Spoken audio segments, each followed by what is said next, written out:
歡迎各位親友弟兄姊妹一同參加我哋一同參加我哋今日嘅敬拜，亦都歡迎網上嘅朋友參加我哋嘅敬拜。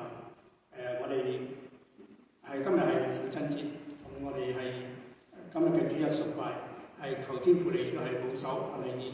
我而家係奉聖父、聖子、聖靈嘅名開始我哋今日嘅崇拜。萬軍之耶和華，你的居所何等可愛！我羨慕渴想耶和華的顯現，我的心腸、我的肉體向永生上帝呼籲。請大家一齊安靜，預備我哋嘅心靈去敬拜我哋嘅上帝。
衷心祈禱，自己有愛嘅天父，因為你嘅慈愛高過諸天，你嘅奇妙深過碧海，你嘅信實直到穹蒼。我哋整個生命都係你嘅恩典所賜，你賜俾我哋有生命氣息，更加創造一個宇宙萬物。呢都要歸喺你嘅名下，都要彰顯你自己嘅榮耀。我哋都活着，我哋都要係去到為主你應付你去到作見證，證明主你係嗰位偉大嘅主宰，亦都感謝天父你俾我哋賜俾我哋地上有父親，亦都求天父你祝福地上嘅父親，因為我哋地上係今日係慶祝有父親嘅日子，求天父你都係賜福俾佢哋，讓佢哋都能夠有健壯嘅身體，亦都能夠有侍奉嘅能力。天父啊，求你都係施恩憐憫我哋，保守我哋，因為你就係各位配得稱頌嘅主宰。求天父你憐憫我哋嘅脆弱嘅身軀，叫我哋睇到我哋嘅需要嘅時間，你每日都為到看顧我哋，而俾到我哋有安全，讓我哋有能力去作工侍奉你。求天父你都係保守我哋，讓我哋今日嚟到你嘅面前嘅時間，你睇到我哋要跌倒嘅時間，亦都能夠能夠站立起來，因為天父你就係嗰位幫助我哋嗰位父神。求你幫助我哋有力過住我哋分別為聖嘅生活，讓人哋睇到我哋有好嘅行為。求天父你繼續嘅保守呢一切嘅榮耀係歸於天父你。求天父你都係保守我哋，讓我哋有安靜嘅心嚟到係敬拜你，因為我哋知道天父你就係喺運行我哋嘅殿中嗰位父神。求你都係喺我哋當中帶領我哋，讓我哋能夠係明白你自己嘅話語，我哋用我哋嘅心思意念去到崇拜你、敬拜你。求天父你聽我哋嘅祈禱，我哋咁樣祈禱有望係奉主耶穌基督聖名祈求，阿門。好，我哋一齊起立嚟唱一首嘅詩歌《榮耀三一神》。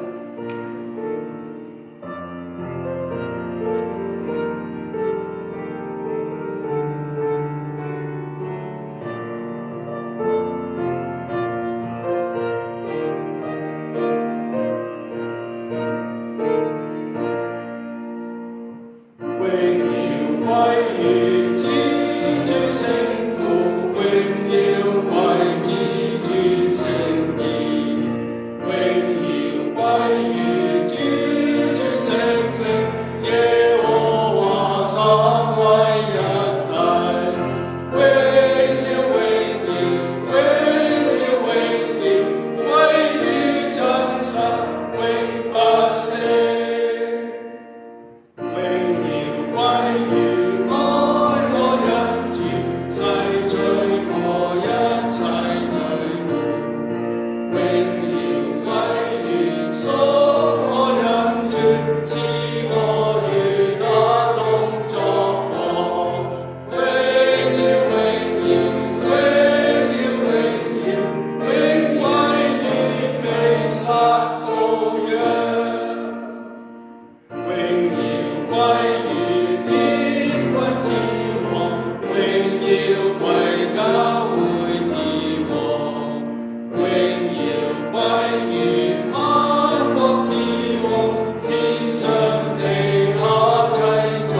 請弟兄們靜心聆聽我洪福恭讀上帝嘅話語。第一誡，我是耶和華你的上帝，除了我以外，你不可有別的神。第二誡，不可為自己雕刻偶像，也不可做什麼形象，彷彿像天下地和地底下水中的百物，不可跪拜那些像，也不可侍奉他，因為我耶和華你的上帝是忌邪的上帝。恨我的，我必追討他的罪，自父及子，直到三四代。愛我守我誡命的，我必向他們發慈愛，直到天代。第三誡，不可妄稱耶和華你上帝的名，因為妄稱耶和華你的，耶和華必不以他為無罪。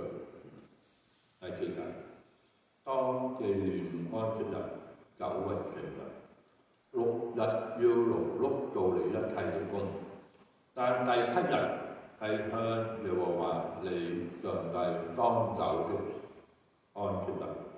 這一日，你和你的兒女、僕婢、牲畜，並你城裏寄居嘅客旅，無論何工都不可做，因為6日之內，耶和華造天地海和其中的萬物，第7日便安息。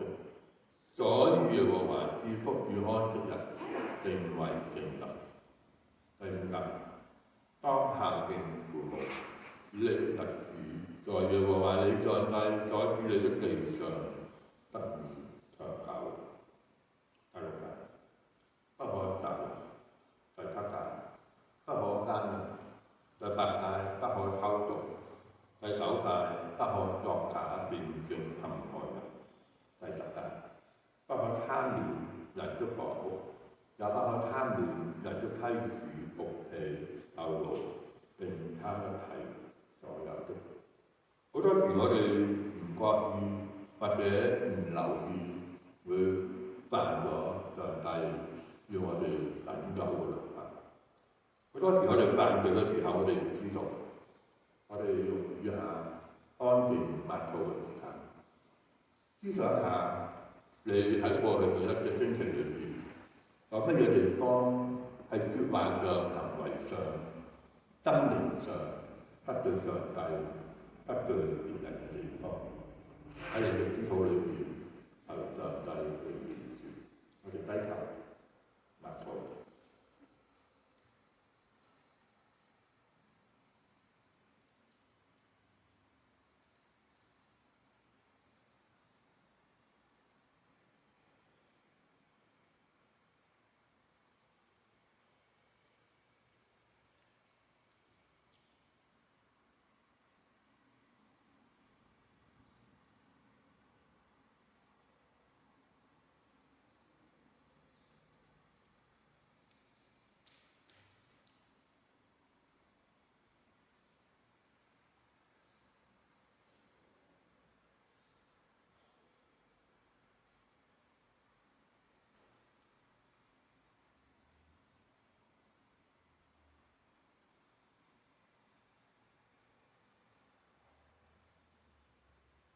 默禱完畢，請弟兄姊妹一同站立。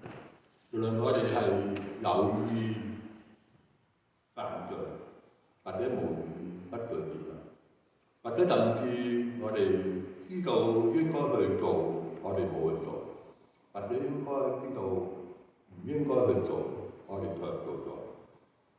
上帝嘅饒恕藉著你尋求上帝嘅赦免，必定能到你嘅身上。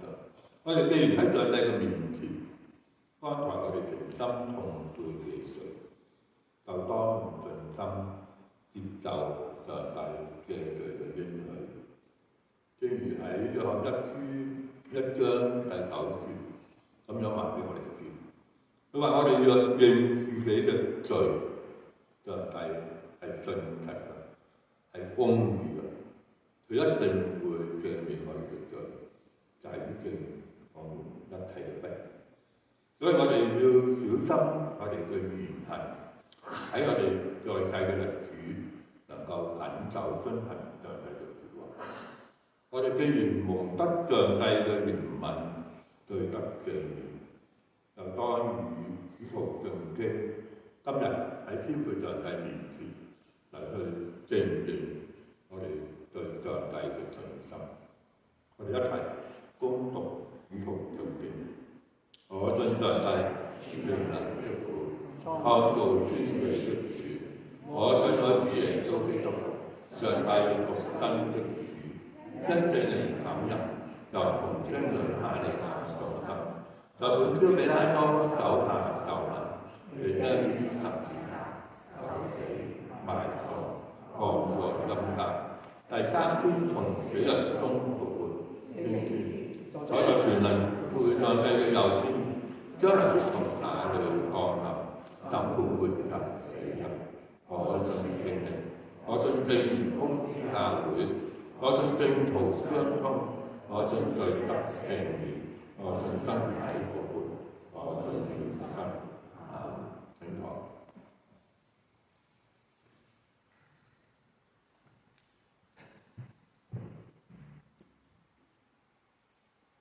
好，我哋一齊再唱一首詩歌，這是天父世界。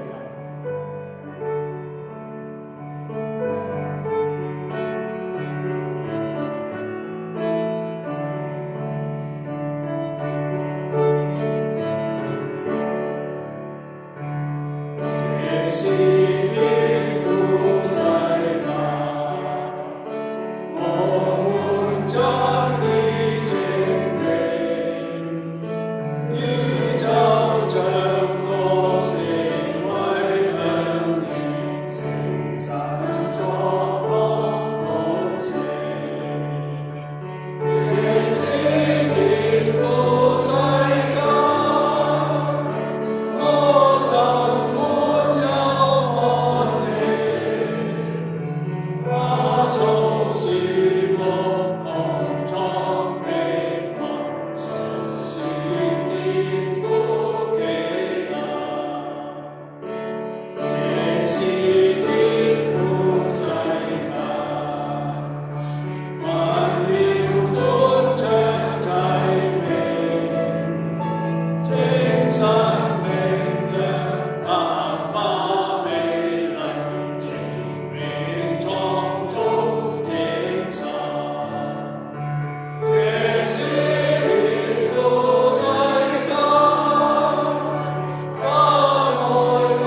呢啲聖係睇兩段嘅聖經，係記載喺以弗所書4章1至7節同埋11節至16節。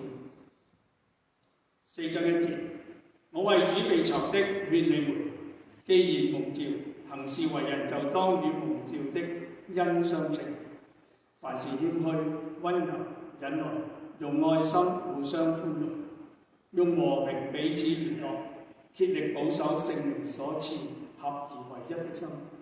身體只有一個，聖靈只有一個，正如你們蒙召同有一個指望，一主、一信、一洗、一上帝，就是眾人的父，超乎眾人之上，觀乎眾人之中，也住在眾人之內。第7節，我們各人蒙恩，都是照基督所量給各人的恩賜。好，第11節，他所賜的有使徒，有先知，有傳福音的，有牧師和教師，為要成全聖道，各盡其職，建立基督的身體，直到我們眾人在真道上同歸於一，認識上帝的兒子，得以長大成人，滿有基督長成的身量，使我們不再作小孩子，中了人的詭計和欺騙的法術，被一切異教之風動搖動，飄來飄去，就隨從各樣的異端，唯用愛心說誠實話，凡事長進，連於元首基督。第6節，全身都靠他聯絡得合適，百節各按各職，照着各體的功用彼此相助，便叫身體漸漸增長，在愛中建立自己。我哋今日好高興有廖察文牧師喺我哋當中為我哋證道。佢今日證道嘅題目係從以弗所書看合一嘅第2講。廖牧師。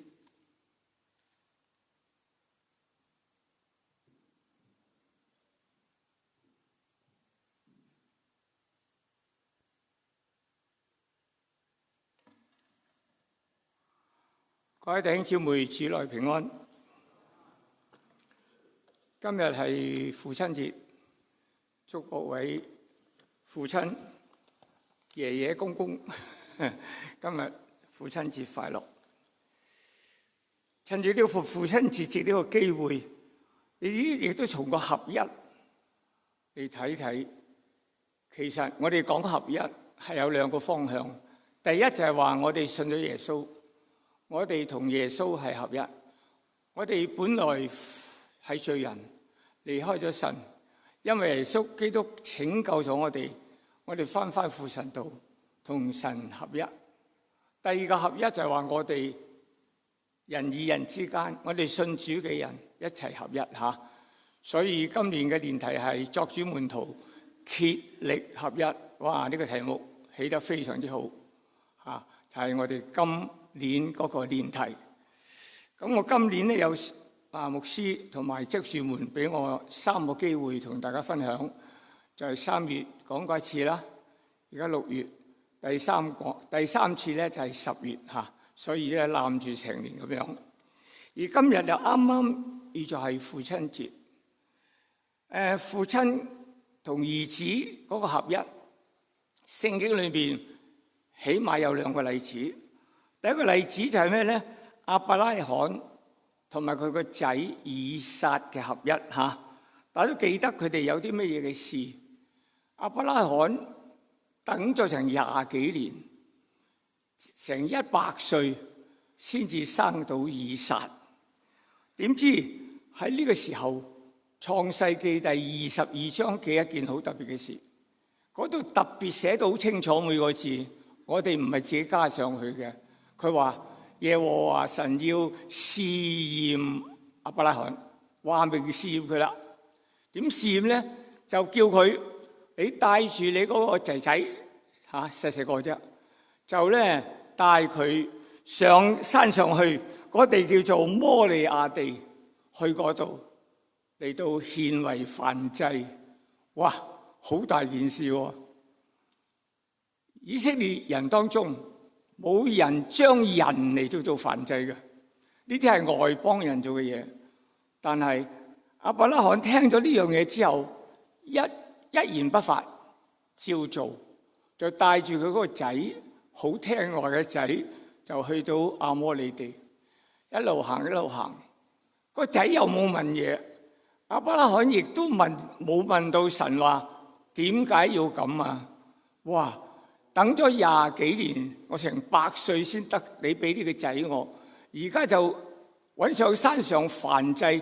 燔祭係5祭裏邊最認真獻嘅祭，係成個牲口咧燒咗佢嘅。好啦，一直行嘅時候，佢哋點啊？佢哋同神好合一，聽神嘅話。爸爸亞伯拉罕照做，個仔又跟住爸爸，就咁上到神要佢去嘅地方。大家都知道個結果，因為今日唔係專講呢樣嘢啊。結果咧就後來當亞伯拉罕真係要將呢個仔獻上嘅時候，神就話：你唔好鬥個仔，你望一望樹林當中有隻羔羊，你就將佢獻為燔祭。所以喺呢度裏邊見到咩啊？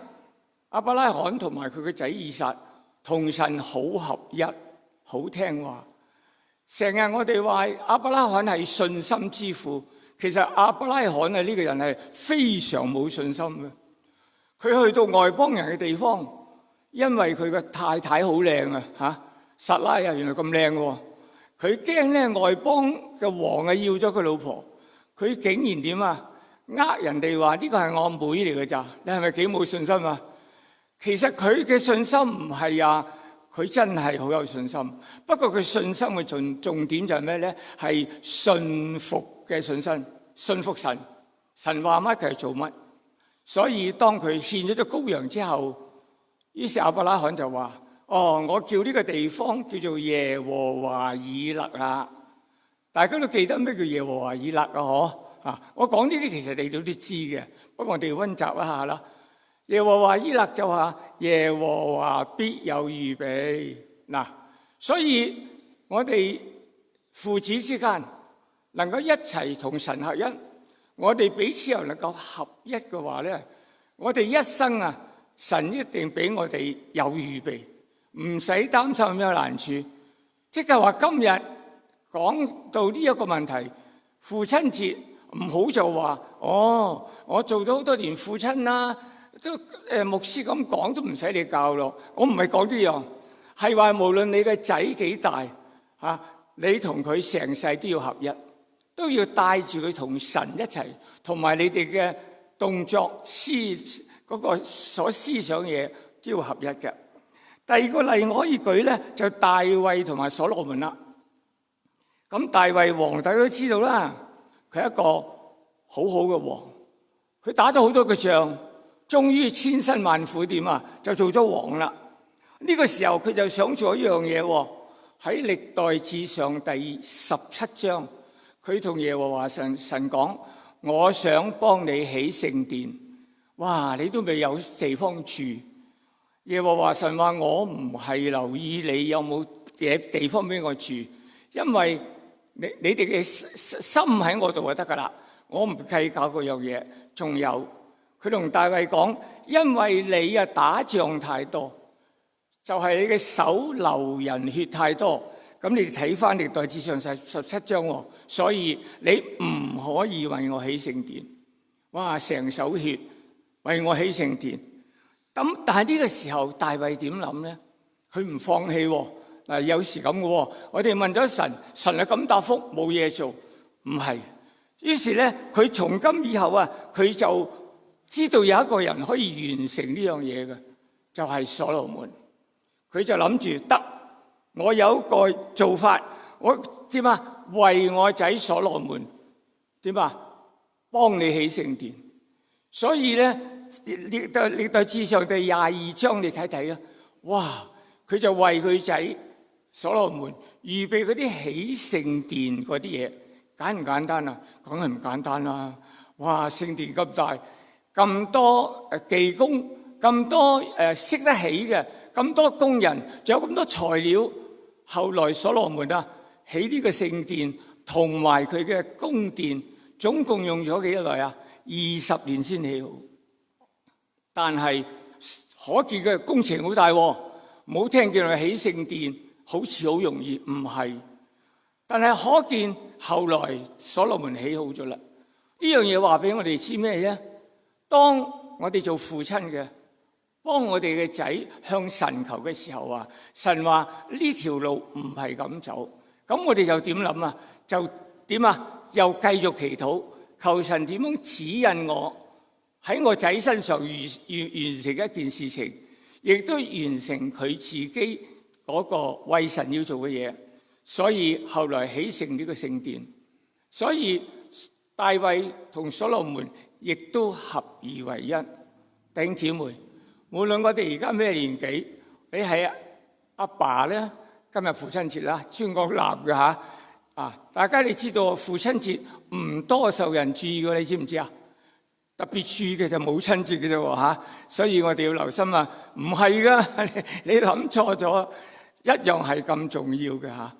喺屋企裏邊，父母係神賜俾我哋，看管在我哋，帶領住我哋嘅。所以我舉呢個例，呢兩個例話俾大家聽，都配合今日所講嗰個嘅合一嚇。上一次我從我題目係從以弗所書看合一，以弗所書專講合一嘅嚇，佢重點就講合一。保羅自從喺大馬色路上，係使徒行傳第9章，大馬色路上神選召佢之後嚇嗱，凡係講到呢啲嘅事實咧，弟兄姊妹請留意多啲聖經啊！你話呢個保羅被神選召嘅時候邊度記㗎？你要記得係使徒行傳第9章、第22章、第26章3次提佢呢件事情。正式選召佢嘅時候咧，係喺使徒行傳第9章。當時佢一俾選召嘅時候，佢認識一樣嘢，佢必須要同神合一。個意思即係話，佢以前係逼迫基督徒嘅，捉拿基督徒嘅。但係自從耶穌基督用光照佢喺大馬色路上選召佢之後，佢認定一樣嘢，呢個係真神，從今以後我要跟隨佢。同埋我要快快地點啊，話俾人聽，你哋要與神合一。所以佢被選召之後，佢做咗咩嘢啊？搏命傳福音。今日世界咁亂，有兩樣嘢我哋要做。第一，要多傳福音；第二，要多祈禱嚇。保羅就咁啦。所以咧，佢就喺加拉太一帶，而家又楞到去加拉太書少少啦喎嚇。加拉太嘅地方，加拉太嘅意思係10個城市咁解，嗰度猛咁傳福音，話俾人哋知乜嘢叫做福音？咩叫福音啊？信耶穌咯。天地有位真神，我哋係罪人，我哋要承認我哋嘅罪，成為基督徒，嗰樣就係福音，明唔明啊？所以每個禮拜牧師帶住你哋，一開始係宣告呢樣嘢，讀10誡俾你哋聽嚇。除了我以外，不可有別的神。呢個就係我哋同神結合合一嘅第一點啊！所以當時保羅就向加拉太地方傳福音，但係因為加拉太嗰大地方太多異端、太多迷信，可能有好多人聽咗一次冇記低真正嘅福音，就唔記得咗。所以咧，保羅急起上嚟就寫加拉太書啦。所以新約27卷書裏邊最早完成嗰卷書就係加拉太書，唔係4福音啊嚇！未曾有4福音之前，保羅一信主，立即就寫加拉太書，話俾加拉太嘅所有啱啱信主嘅人聽。嗰度有一句啊，加拉太書第1章6至7、8節。佢就點寫啊？佢同加拉太人講：我希奇你們這麼快就離開啊，藉着基督之恩召你們的，去隨從別的福音。那並不是福音，不過有些人攪擾你們，要把基督的福音更改了。無論是我們是天上的使者，若傳福音給你們，與我先前傳給你嘅福音不同，就當被咒詛。佢話：我嚟你度就將我見到天上異象話俾你哋聽，嗰個就係福音啦。你唔好加啲嘢，你唔可以減啲嘢。如果係咧，都要被咒詛嘅。佢非常之急，所以佢第一急咧就將福音快啲傳俾人，叫人同神快啲合一。第二佢擔心係咩咧？就係話信徒之間有合一。弟兄姊妹，我成日話十字架係一個橫嘅，又係直嘅。直嘅就係我哋同耶穌嘅關係，橫嗰條咧係我哋彼此間嘅關係。我哋要合一，我哋同神合一之外咧，我哋大家都要合一嚇。所以加拉太書跟住喺第1章18、19節就話：我傳福音過咗3年咧，我好緊急要揾一啲人同我一齊傳福音嘅，點啊？大家一齊合一。所以佢話佢加拉太書第1章8至9節話：過了3年，我就去耶路撒冷去見基法。耶路撒冷係當時教會嘅總會。佢話過咗3年，有一樣嘢我一定要做，一定首先要揾到彼得，同埋揾到雅各。呢兩個係咩人啊？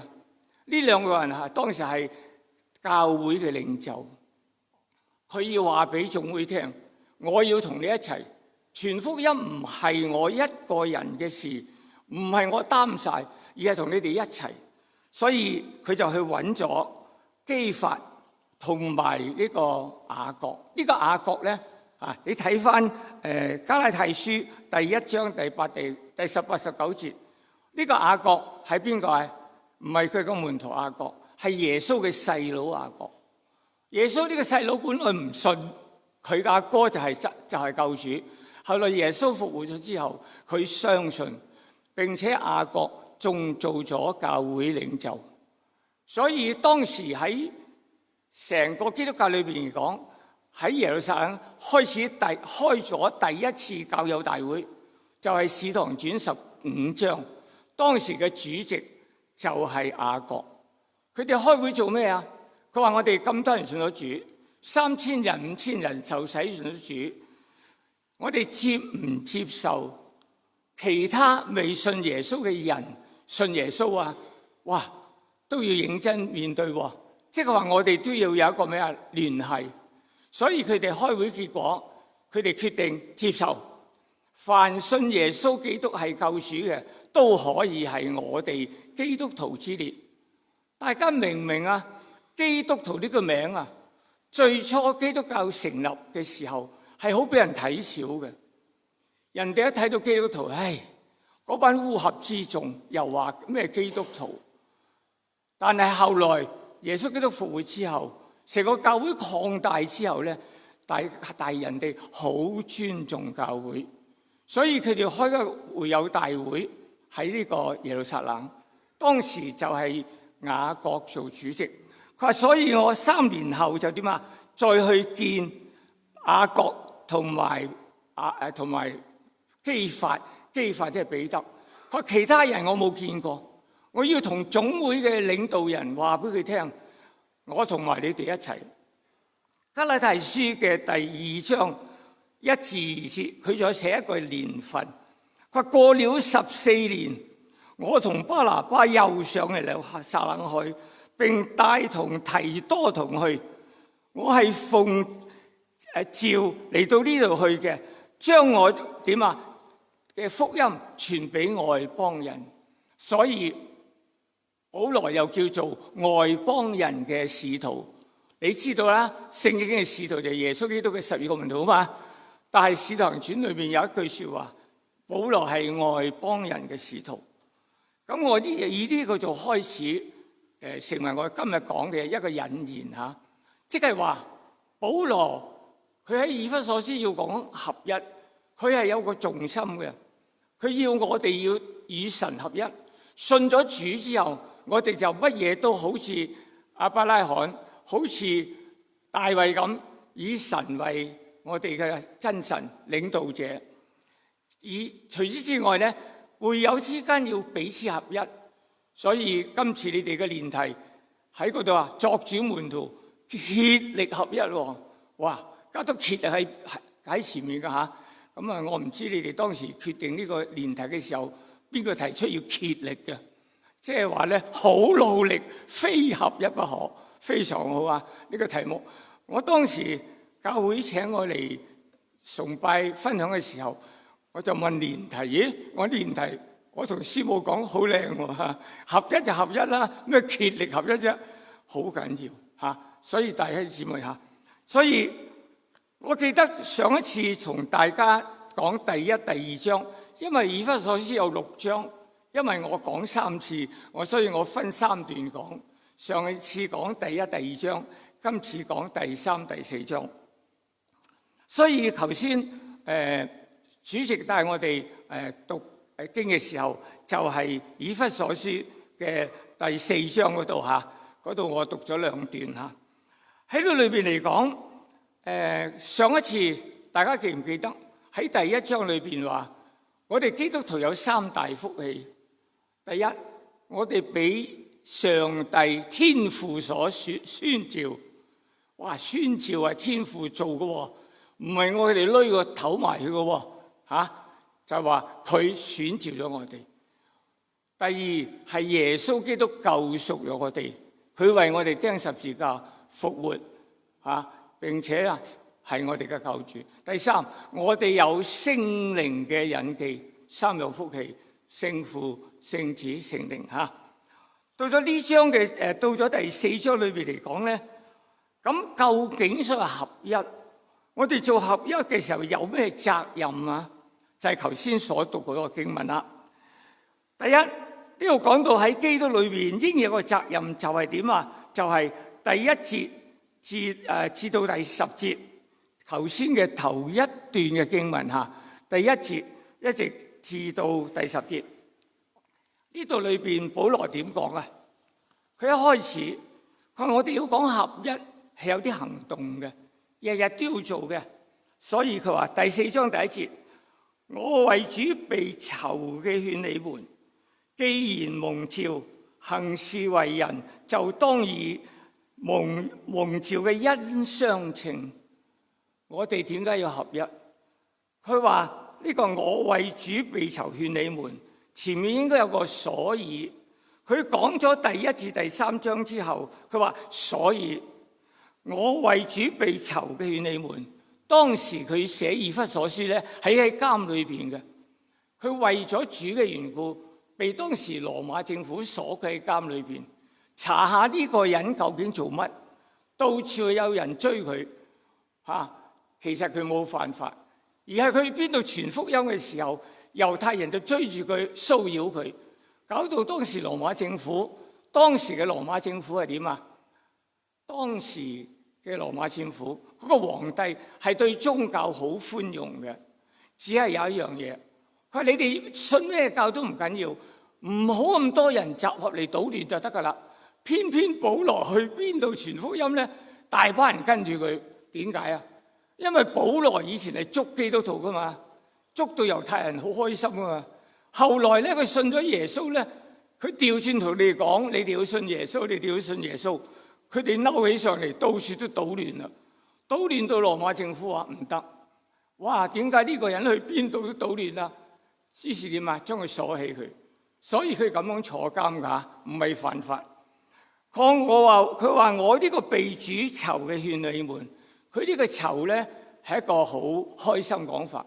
我為咗主受苦，就點咧？佢話我哋信咗主咧，既然蒙召，我哋真係蒙召，神選召我哋行事為人，就應該以蒙召嘅恩相稱。我哋蒙召係做咩㗎？蒙召係點啊？得救，蒙召係愛人，蒙召係合一。既然咁樣咧，咁我哋嘅行為就以此相稱。所以弟兄姊妹，我哋喺教會裏邊成日牧師都講，你們要彼此相愛。呢個嘢唔係亂噏嘅，知唔知啊？咩叫彼此相愛？你入到教會，你未入教會之前啊，今日未聚會之前，有冇諗到今日想見邊個啊？哇，好咯，返禮賢會又見咗邊個，你話就開心咯咁。有冇開心啊？咁你就可以嚟啊，知唔知啊？如果未嚟之前，你話哎呀，最好我今日唔好見到邊個，我要避下佢。咁咧真係話俾你聽，好好祈禱嚇。咁唔係叫彼此相愛，彼此相愛即係話咧，唔係愛某一個人，而係愛晒咁多個人。如果我哋今日有50個人嚇，我愛晒咁多個人嚇，即係話我哋所做嘅要以我哋所學嘅點啊係相稱嘅。我哋蒙嘅恩就係咁樣。於是下面佢提出幾個好具體，我哋要留意嘅就係咩咧？凡事喎，每樣嘢都係做咩咧？謙卑。第一，凡事要謙卑。謙卑係包括咩咧？係包括外在嘅態度，同埋內裏嘅全嘅意思都要謙卑。唔好話我望見邊個，表面上謙卑，心裏邊唔得。呢個人我放唔過佢，呢啲唔係叫做謙卑嚇。咁咧喺呢裏邊嚟講，即係話我哋每一個聖經話，我哋每一個人相處要虛懷若谷，看別人比自己強，樣樣嘢我都唔夠人咁好，謙卑嚇。喺教會裏邊，我哋冇人睇邊個財產多啲，邊個學問多啲，邊個間屋大啲，冇呢啲嘢嘅。我哋所睇嘅係喺主裏邊邊個愛主更多嚇。第二，凡事謙虛之外，就有凡事溫柔。咩叫溫柔？唔係話講嘢細細聲嘅溫柔。咁嗰啲姊妹又着晒數，知唔知啊？我哋講嘢粗聲大氣嘅。溫柔喺聖經裏面嘅溫柔係指咩啊？我哋做人唔太偏激，又唔會話乜都唔出聲，又唔會話咧乜嘢都同人頂撞，唔得。喺教會裏邊，我哋採取咩啊？中庸之道，溫柔，對人點啊？態度又高雅，有禮貌，為別人去設想，就見做溫柔。我哋一講，覺得對人哋非常嘅好，我哋一定要做嘅嚇。咁有一次佢有個姊妹咧，就同我投訴咗幾次。哎呀，乜乜名咧？佢點，佢打咗電話嚟，講到好耐之前嘅事嚇。你唔好估下我講邊個嚇，因為我面對嘅人太多，打親嚟。後來有一次，我終於同佢講句説話，我話有一日你多啲祈禱，有一日你發現呢個人同你講嘢，你就話原來呢個人原來係咁好嘅，嗰日咧你就有長進啦。哇！明明我嬲開佢嘅，同我講有一日我對住呢個人，我覺得好好嘅，咁你就已經有長進啦。佢俾我嘅答案係咩啊？牧師啊，我聽唔明你呢句説話，太過高深啦。高唔高深啊？如果我哋係真正基督徒，一啲都唔高深。你對一個人，你對佢係唔溫柔，你竟然話調轉話佢出聲，佢做出乜嘢，我都接納晒。呢啲就叫溫柔。忍耐嚇，忍耐呢樣嘢，聖經裏面所講嘅忍耐，從來都係對人嘅忍耐，唔係對任何嘢忍耐嚇。哇！今日天氣咁熱，我好忍耐，唔係忍耐嗰啲嚇，你自己係可以頂得住個熱度啫嚇。忍耐係對人嚟講嘅，就係對於別人對你嘅怨言同埋傷害，你完全無動於衷，唔緊要嚇。所以你並且能夠站立得穩，就叫做忍耐嚇。嗱，我哋成日講到愛之篇啦，來呢個愛呢個哥林多前書第13章話，第一句咩叫愛啊？愛是恒久忍耐，又有恩慈，係嘛？下面好多愛是不，愛是不，我話俾你知，唔使記啊，記第一句就得噶啦。佢真正嘅愛就點啊？恒久忍耐，又有恩慈。呢個恩慈係指咩啊？指耶穌基督嘅愛。凡係聖經講得恩慈咧，唔係話呢個好人啊，呢個人咧就點樣點樣，係講到感受到耶穌基督嘅愛。所以你能夠識得愛是恒久忍耐，又有恩慈咧，下面愛是不自妒忌，不自誇，不張狂，係加落去嘅啫，直至到最後一句愛是永不止息就結束啦。其實最重要就係有忍耐，永遠忍耐到底啊，即係好緊要。呢度裏邊繼續講，頭先話凡事謙卑、謙虛、溫柔、忍耐，用愛心互相寬容，用和平彼此聯絡，竭力保守聖靈所賜合而為一的心。突然間咧，原來咧你哋定年題嘅時候咧，捉着呢一句嘅俾你點啊？凡用愛心互相寬容，用和平彼此聯絡，竭力保守聖靈所以賜合而為心，合一的心。原來竭力合一喺呢度嚟嘅，係咪啊？原來喺呢度嚟嘅喎。我睇睇下，咦？輪到我預備講章嘅時候，原來喺呢度出嚟嘅原來就喺呢度，證明你哋都好根據聖經呢度裏邊話俾我哋知，我哋做基督徒要所表達我哋嘅責任，對人就係要謙虛、溫柔、忍耐，用愛心互相寬容，用和平彼此聯絡。好，呢度就係我哋嘅責任，要做呢啲。第二，我哋呢啲責任嘅根據係乜嘢？點解我哋要謙虛、溫柔、忍耐先？有咩理由？我有個根據。第4至第10節係點樣講法啊？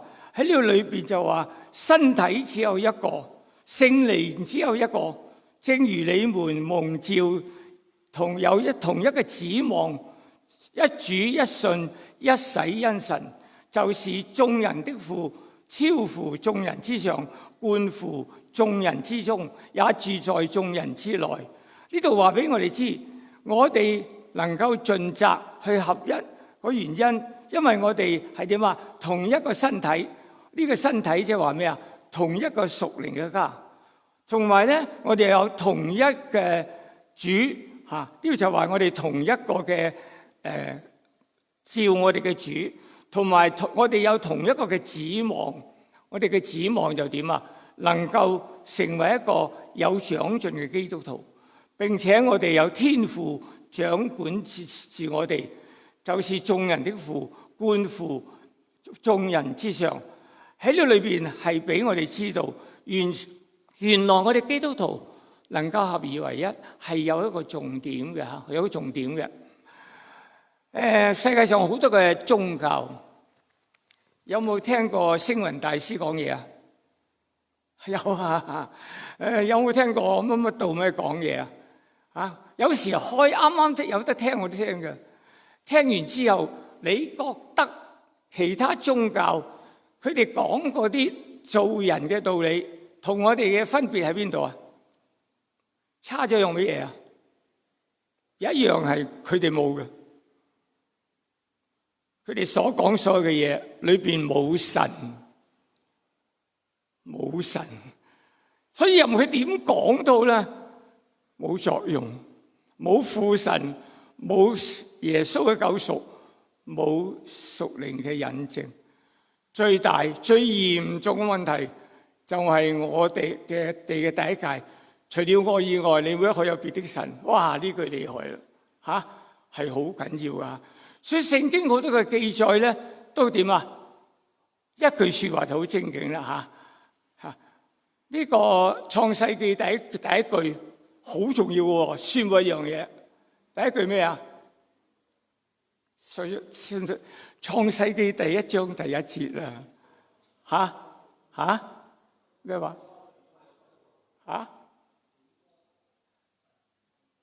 係啊，起初神創造天地，好緊要啊！一宣布成個天地就出嚟啦。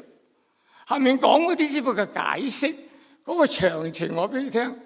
所以咧，我曾經我寫過個經課，係寫3年嘅經課，每一日讀一章聖經，每日你要讀咗創世記第1章之後，就睇我段經課，足足就寫咗3年嘅經課。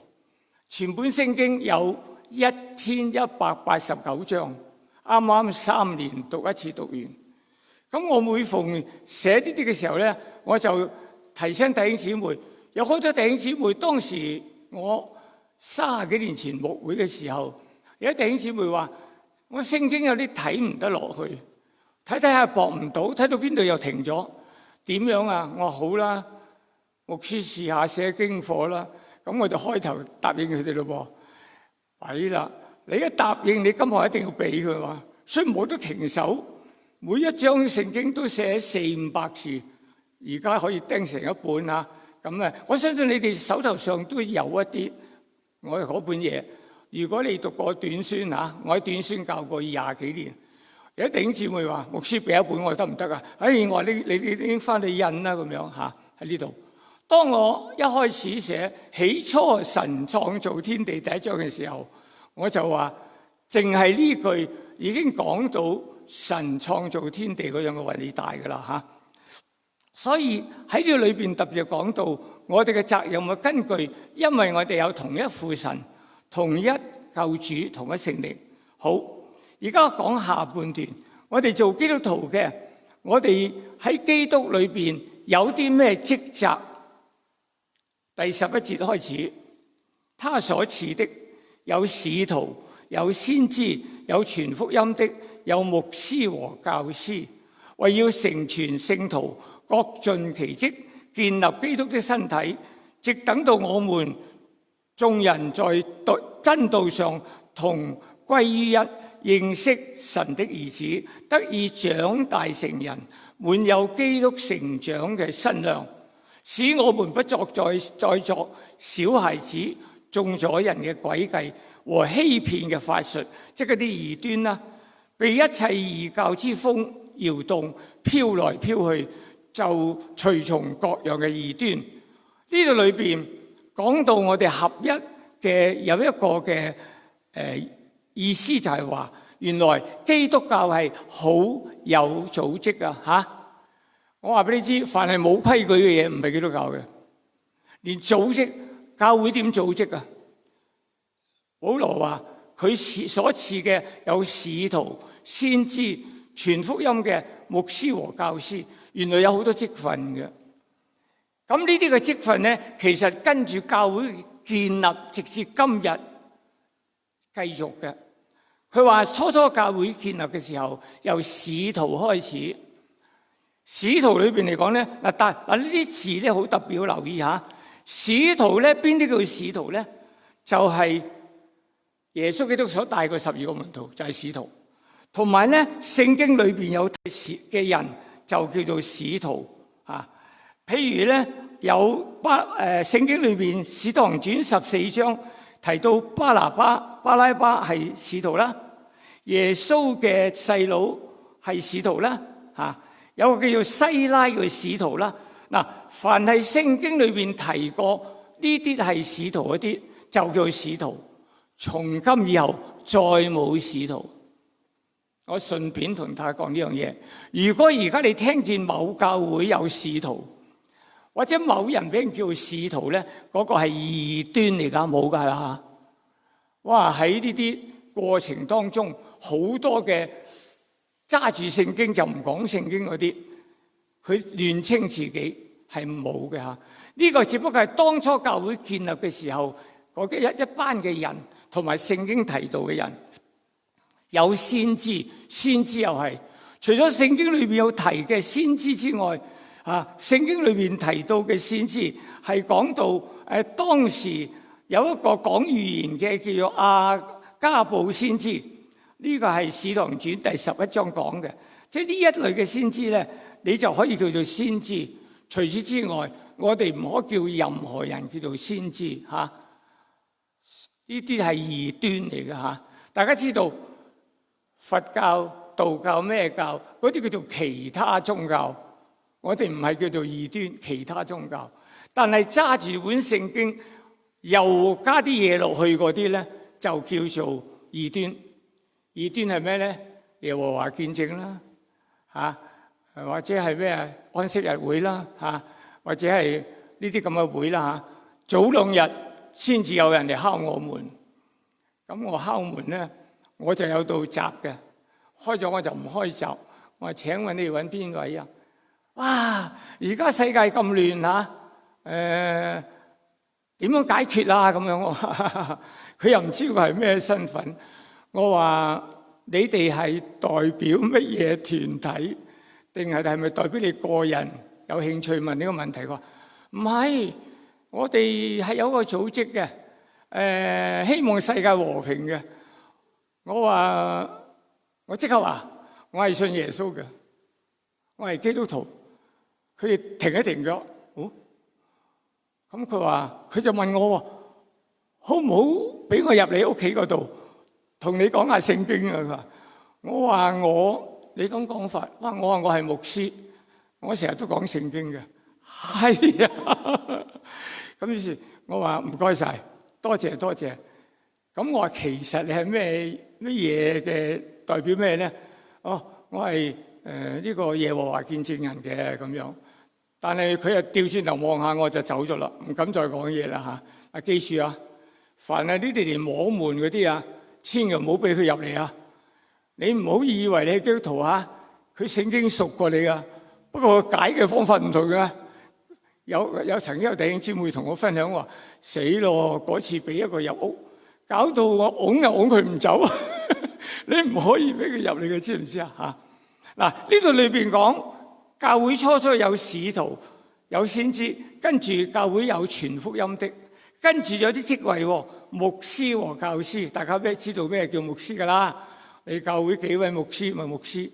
牧師就係話經過一啲按立嘅儀式，根據教會嘅嗰個嘅會章所按立成為你哋嘅牧者嘅。教師即係未曾按立牧師之前叫做教師亦都可以講咧。有傳福音的，就啲宣教嗰啲。總之，保羅話呢個教會嘅成立係由從使徒、從先知，後來牧師、教師喺呢度成為一個嘅團體。呢啲咁嘅人做咩㗎？佢哋為咗成全聖徒，各盡其職，建立基督的身體，直等到我們眾人在真道上同歸於一，認識神的兒子，得以長大成人，滿有基督成長嘅身量。所以點解教會嘅牧者咁緊要？你哋要特別珍惜、特別尊重。第二咧，點解我哋能夠咁規規矩矩坐喺度聚會？而家街上咪行好多人，點解我哋日日每個禮拜好中意嚟呢度聚會啊？因為呢個係我哋屬靈嘅家。記住嚇，所以有啲人話：你知唔知啊？疫情有一個好大影響。而家點啊？網上聚會。其實我當時我同師母日日都為呢啲人祈禱。有咗咩問題啊？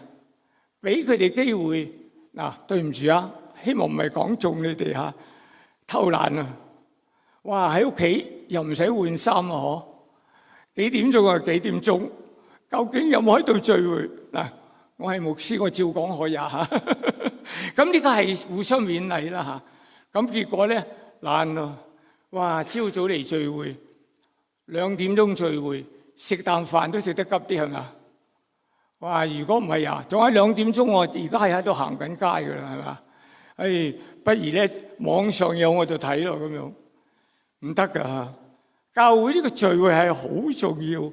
嚟到呢度，教會唔但止係點彼此有合一嘅機會，有受教導嘅機會，同埋彼此溝通、彼此關心，好多作用。教會嘅功用係嘛？所以大家注意啦。所以咧，有呢個組織係要點各盡其職，建立基督嘅身體。後面呢幾節咧，我哋真係要記得啦。由邊度開始啊？第15、16節。我相信你哋當中有啲已經背熟咗呢2節噶啦，有冇背到啊？聖經有啲嘢要背嘅喎。第一，詩篇23篇實背啦。第二，約翰福音3章16節識唔識背啊？實識背，不如背埋呢節啦。我話俾你知，呢兩節嘅翻譯好多都係由原文希臘文譯嚟嘅。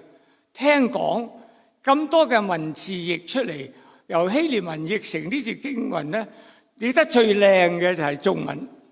嗱，我哋一齊讀啊，好嘛？一齊讀。唯用愛心算誠實話，凡事長進，連於元首基督，全身都靠他聯絡得合適，百節各按各職，照着各體的功能彼此相助，便叫身體漸漸增長，在愛中建立自己。背咗佢啦。哇！每一節轉來轉去用個字眼都唔同喎，係咪？用愛心說誠實話。我哋做基督徒要勸勉人，要有帶有愛心勸人。你勸人唔帶愛心咧，變咗咩啊？變咗鬧人啦。嗱，同人哋溝通嘅時候，我有個提議，唔好喺網上同人溝通，知唔知啊？實失敗㗎，記唔記得？我講個重點咧，你同第二個人討論，喺網上討論，你一句佢係一句，急起上嚟你又寫多句，但係咧你寫之後未曾 send 未曾撳出嘅時候就冇事喎。你寫錯兩個字一撳過咗去咧就係接到啦。點知你本來唔想用嗰個字眼嘅，佢收到佢就哇你鬧人唔得嘅，知唔知啊？唔好用網上同人哋討論問題，知唔知啊？第二，唔好喺網上同人道歉啊，知唔知啊？人哋話你冇誠意啊。仲有啊，你哋拍緊拖啲啊，唔好用網上同對方試啊，知唔知啊？唔知你真定假嘅，係嘛？唔係講笑啊！一 send 咗出去就㗎啦。佢一誤會咗啦，今後咁啊就拉黑你，唔睬你，係嘛？所以呢個裏邊愛心說誠實話，講嘢又有愛心。你講嘅嘢係為佢個好處，你講嘅嘢係真真實實嘅。凡事長進喎，樣嘢都有長進。我哋嚟到教會最開心嘅地方就點啊？就係不斷長進嘅。我記得我自細嘅時候咧，我哋成家自細信主啦。咁咧，我哋啲有啲人嚟我哋屋企揾我哋，揾唔到我嘅時候咧，我父母話：阿燦雲一係去咗教會，你去教會揾佢。我哋教會嗰陣時自己嘅教會啊嘛，日頭都開放嘅。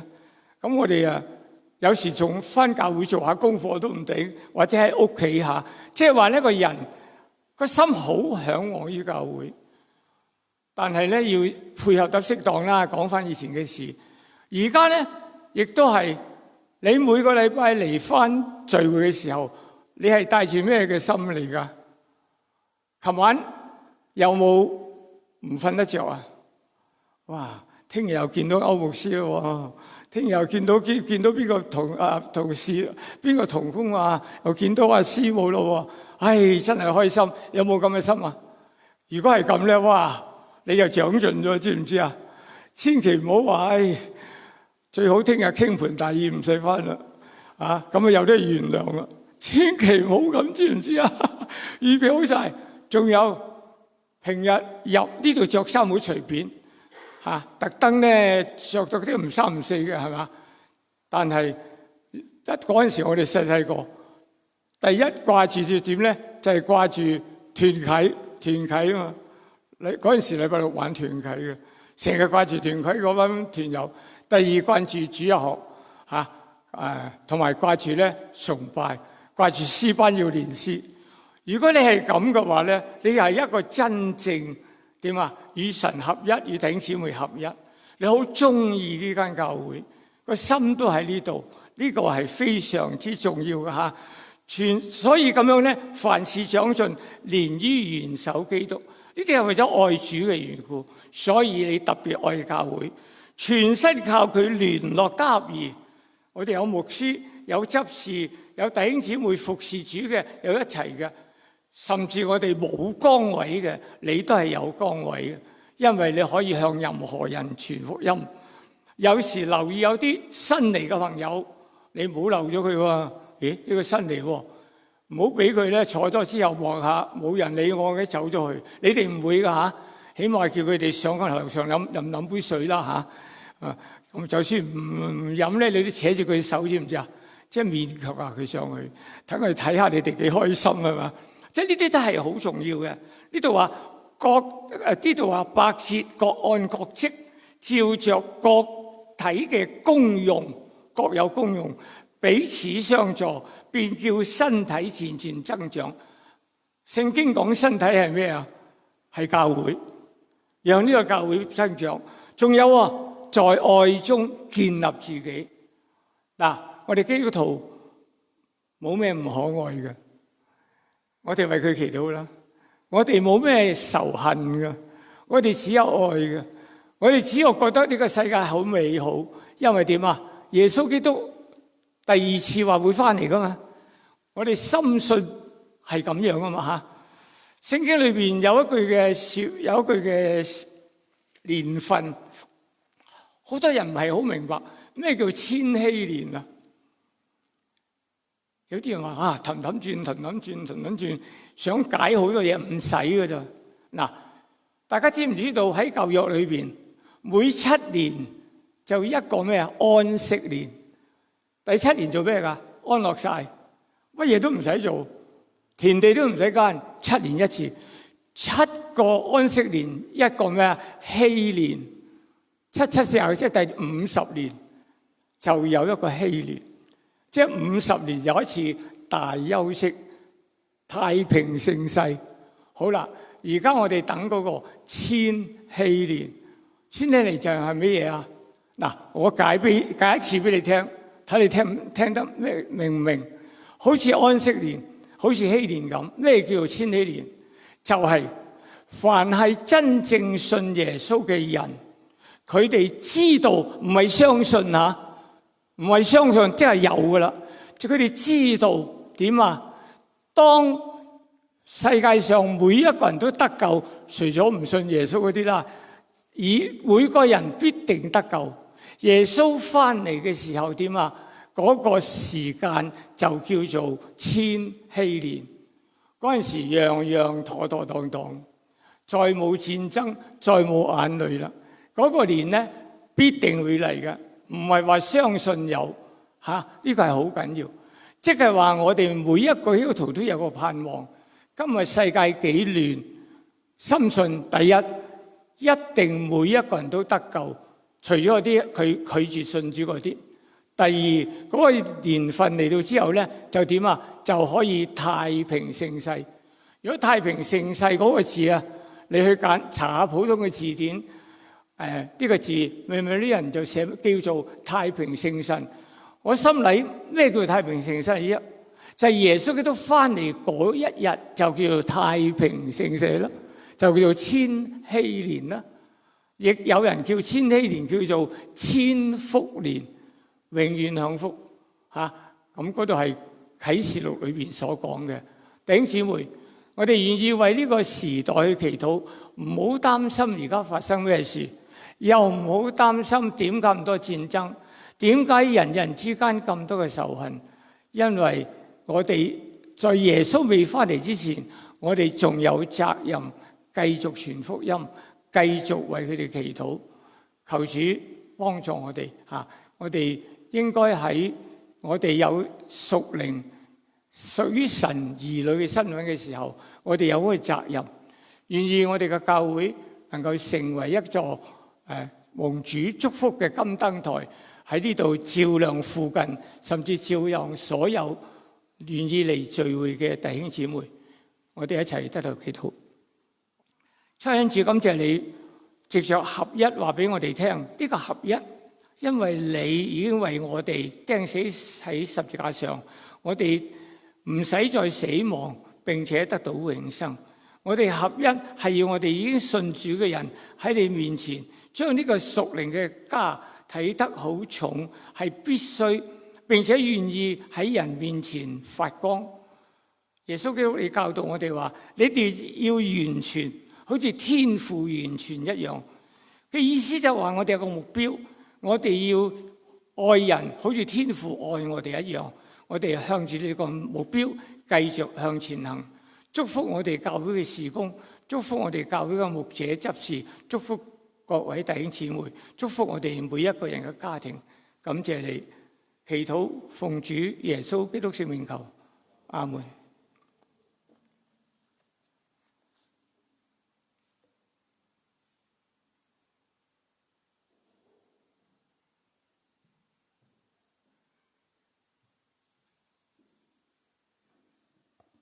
好，我哋好多謝阿廖牧師嘅分享，讓我哋教會都能夠係彼此合一，漸漸成長。好，我哋一齊起立，我哋唱一首嘅詩歌，係合一的心。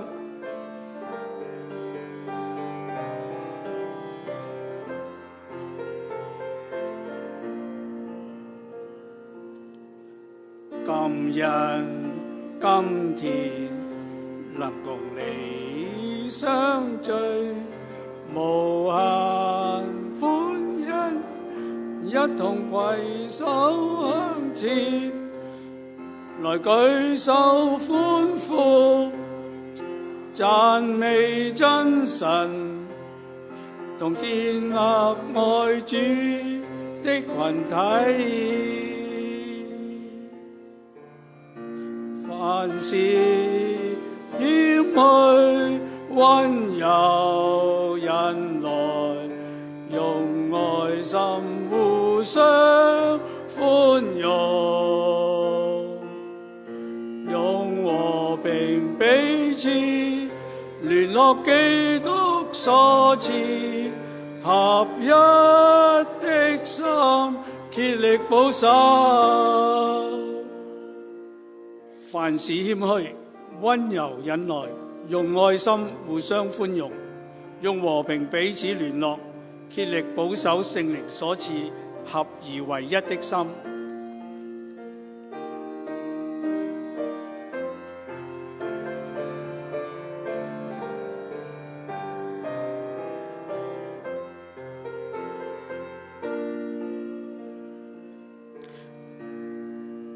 今日今天能共你相聚，無限歡欣，一同攜手向前，來舉手歡呼，讚美真神，同建立愛主的群體。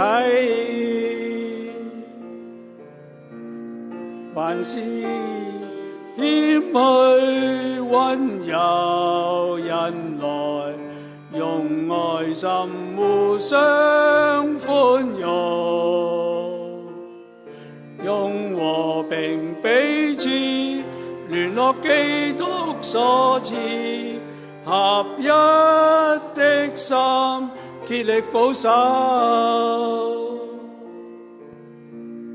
凡事謙虛溫柔忍耐，用愛心互相寬容，用和平彼此聯絡基督所賜合一的心，竭力保守。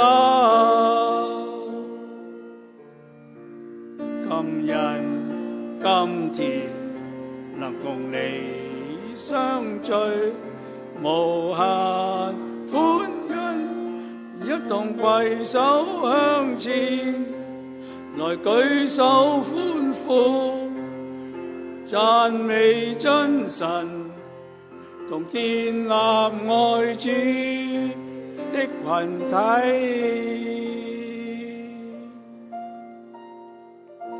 好，請大家仍然站立，我哋為咗奉獻祈禱。慈愛主，多謝你，多謝你賜下你嘅話語嚟教導我哋，求你嘅靈開我哋嘅耳目，讓我哋都能夠明白主你自己嘅旨意，領受主你自己嘅話語嘅教導。主啊，你係教會嘅頭，你係教會嘅身體。求主幫助我哋有基督耶穌嘅心，能夠看到別人比自己強，凡事謙虛、溫柔、忍耐，用愛心互相寬容，用和平彼此聯絡，竭力保守聖靈所賜合而為一嘅心。心願主你嘅愛充滿我哋弟兄姊妹嘅心，叫我哋都能夠懂得彼此相愛，更要照着主你嘅吩咐，讓各人嘅信心增大，看得合乎中道，叫我哋能夠懂得表達自己嘅欣賞，亦都樂意彼此輔助。願主你嘅真理常常喺我哋嘅心裏邊，生命嘅見證成為彼此嘅激勵。主啊，求你讓我哋能夠將你嘅福音成為我哋嘅使命，使到我哋照着你嘅預定嘅美意，賜俾我哋能夠有智慧，將你佳美嘅福音傳到地極。我哋都願意奉獻前面嘅金錢作為祭物嚟獻俾你。原本呢一切都係屬於你嘅，我哋願意甘心樂意獻上，願你悅納。求主你同時彼此俾我哋有聰明智慧去使用呢啲嘅金錢。求主聽我哋嘅祈禱，我哋咁樣祈禱仰望係奉主耶穌基督聖名祈求，阿門。好，請坐。家人家事嘅時候，請 Pastor Peter。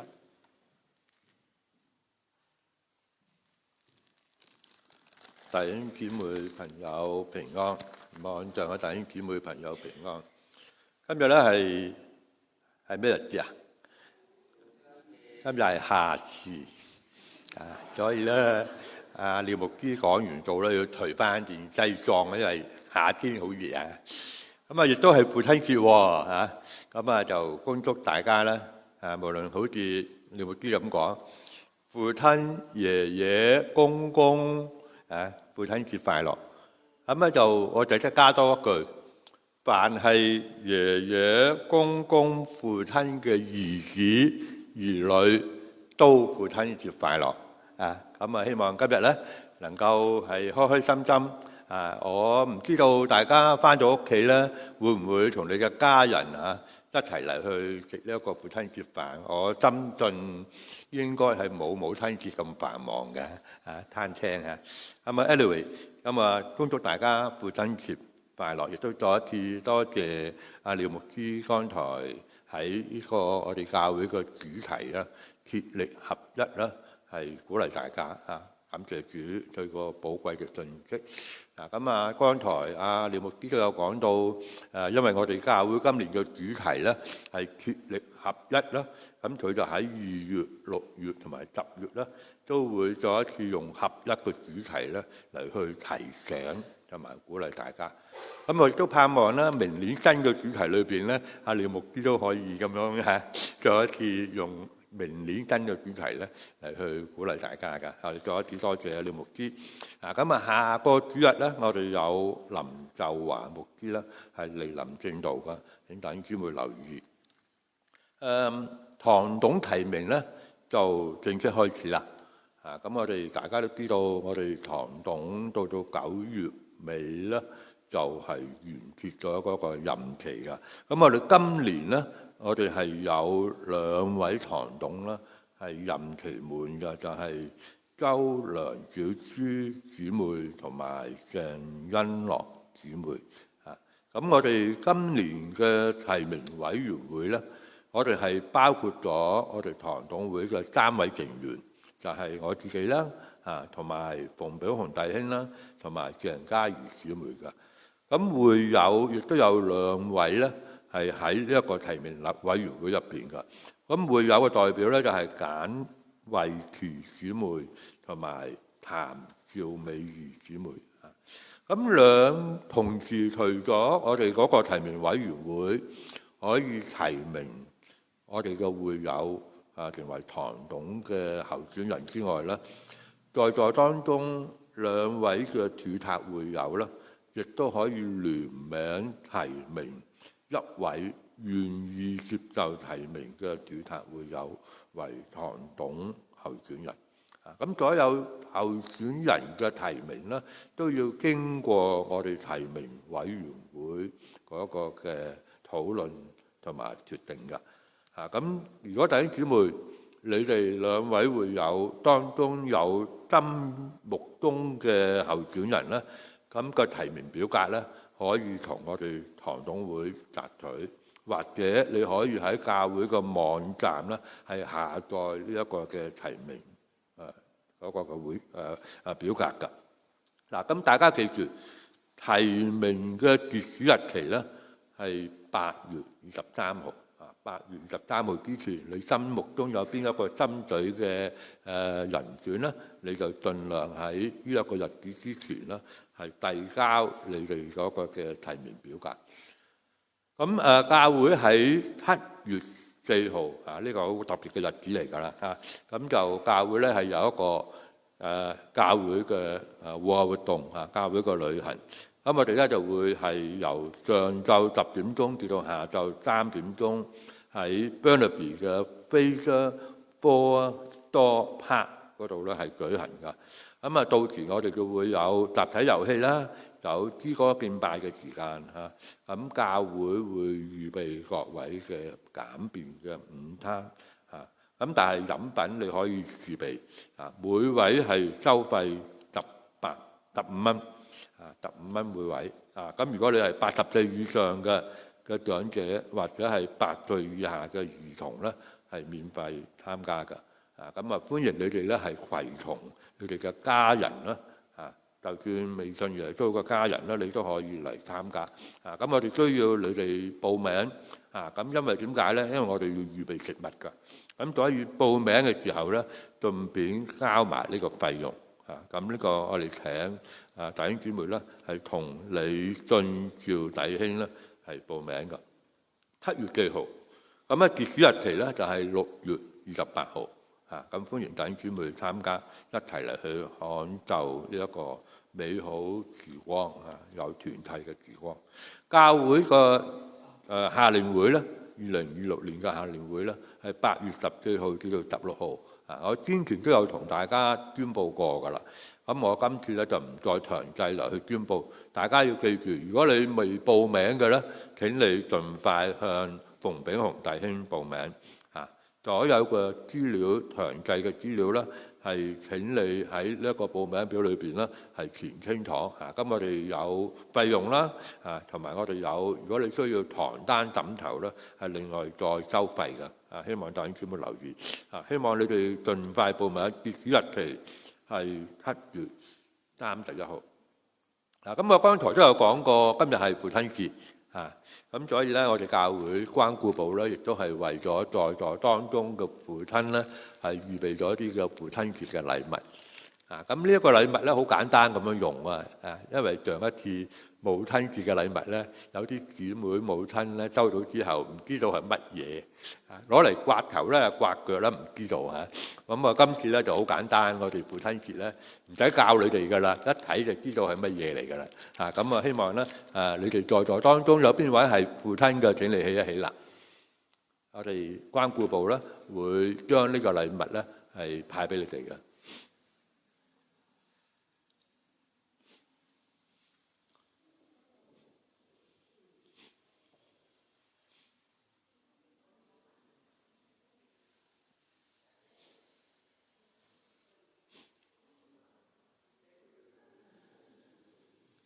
仲有一位有兩位人，阿都有咗啦，係嘛？有咗。阿多美力都係父親嚟嘅。有冇邊位未派㗎？阿威文未派咗。OK， 咁你請坐攞咗禮物嘅請坐，唔係又唔會再俾多份你㗎。好，咁我報告係咁多，弟兄姊妹一同站立向三一頌。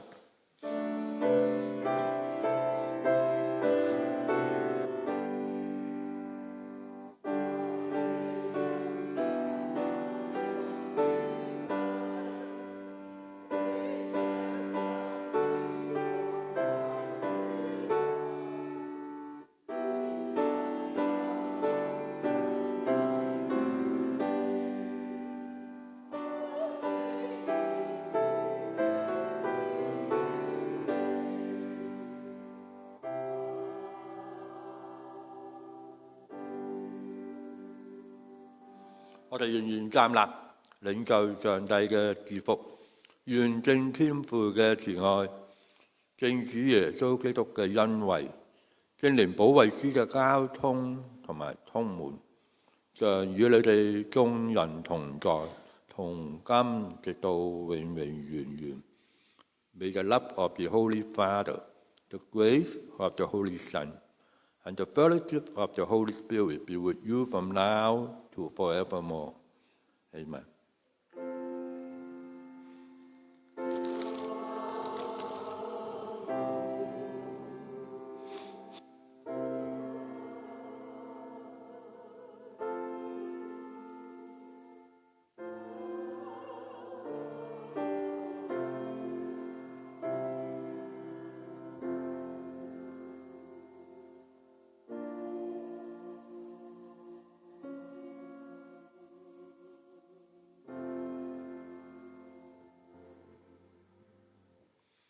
請台，好感恩，我哋盡拜到呢度結束。弟兄姊妹可以默禱之後，彼此問安。我哋有跟住下一點嘅招待。